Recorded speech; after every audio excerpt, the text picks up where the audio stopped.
في مثل هذه الخطبة المباركة يحسن ذكر سيد البشر أفضل مخلوق وأكرم مولود سيدنا محمد بن عبد الله صلى الله عليه وسلم إلى أبي وأمه.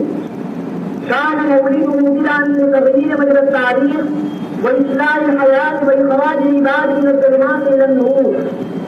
ولد رسول الله صلى الله عليه وسلم نبي الهداية والحق بعد أن حمل الدلال وخيم على البشرية جب خالق من الكفر والوثنية والطغيان والعبودية وتخبط الناس في ظلمات الشرك والأوهام والرذائل والآثام.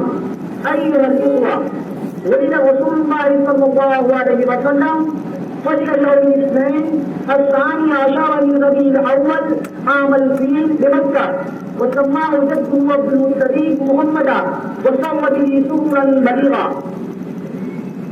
وحين ولادته صلى الله عليه وسلم وقعت أجال هامة منها أن أمه آمنة الشفيقة رأت حين وضعته نورا أضاء له ما بين المشرق والمغرب، ومنها أن إيمان كسرى قد اهتز وارتج وتساقطت شرفاته وخليل النيران فارس.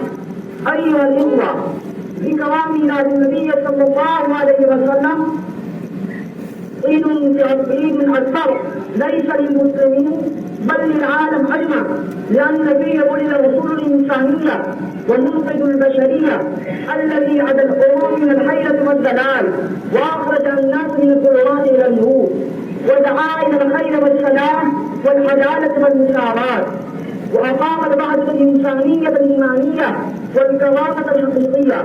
إخواني، كان ميلاد النبي صلى الله عليه وسلم قيلا في الأرض كلها وبعثته خيرا للدنيا بأصلها ووجوده رحمة عامة للبشر أجمعين. صدق الله العظيم يقول وما أرسلناك إلا رحمة للعالمين. وآخر دعوانا الحمد لله رب العالمين.